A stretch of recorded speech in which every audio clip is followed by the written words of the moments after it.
যে শিশুর সরল হাসি, কথা ও আচরণে সোশ্যাল মিডিয়ায় হাজারো মানুষ আনন্দ পায়, সেই দিনাজপুরের ঘোড়াঘাটের ছোট্ট ভাইরাল সাইমন আজ অন্ধকারের পথে। সাইমনের দুই চোখে 90% ড্যামেজ।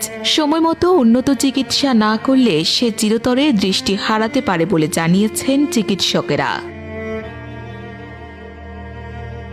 সাইমন উপজেলার বুলাকিপুর ইউনিয়নের বলগাড়ি এলাকার সুমন মিয়ার ছেলে। মাত্র 6 বছরের শিশু সাইমন এখন নিজের চোখে পৃথিবীটা ঠিকমতো দেখতে পারে না। যে চোখ দিয়ে সে হাসি দেখিয়েছে, মায়া দেখিয়েছে, সবার মুখে আনন্দ ফুটিয়েছে, সে চোখ আজ আলো হারাতে বসেছে। চোখের এই জটিল রোগ থেকে সাইমনকে বাঁচাতে প্রয়োজন প্রায় 15 লাখ টাকা। কিন্তু সাইমনের পরিবার দিনমজুর শ্রেণীর, দৈনিক আয়ের উপর চলে সংসার। তাদের পক্ষে এই টাকা জোগাড় করা অসম্ভব। সবাই জানেন সাইমন অসুস্থ, অবনত চিকিৎসার জন্য বাইরে নিয়ে যেতে হবে। এই জন্য সবাই সাইমনের একটু পাশে দাঁড়ান। সাইমন যেন আগের মতো সুস্থ হয়, স্বাভাবিক জীবনে ফিরে আসে। এখন বর্তমান চোখে কম দেখে, ওর একটা চোখ 90% ড্যামেজ, একটা 70%।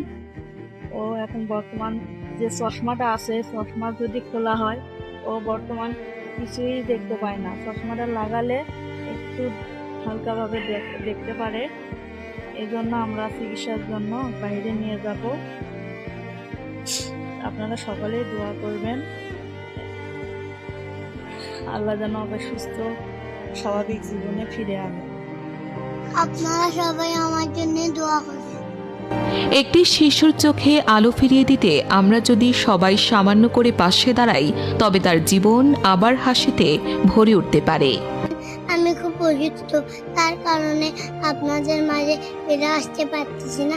আপনারা সবাই আমার জন্য দোয়া করেন যেন আবার আপনাদের মাঝে ফিরে আসতে পারি এবং খুব মজা দিতে পারি। আগের মতন আমরা দেশের বাইরে যাব। আমরা রংপুর গেছিলাম, দিনাজপুর গেছিলাম একবার, আরেকবার যাব। ডাক্তার বলছে স্যার নাই, রবিবারে আসেন। আমি খুব অসুস্থ, বেশি বেশি করে দোয়া করবেন। বেশি করে দোয়া করবেন। আমি এখনো অনেক অনেক অসুস্থ। আপনারা সবাই বেশি বেশি দোয়া করবেন। আমার একটা চোখ 90% ড্যামেজ হয়ে গেছে, আর একটা চোখ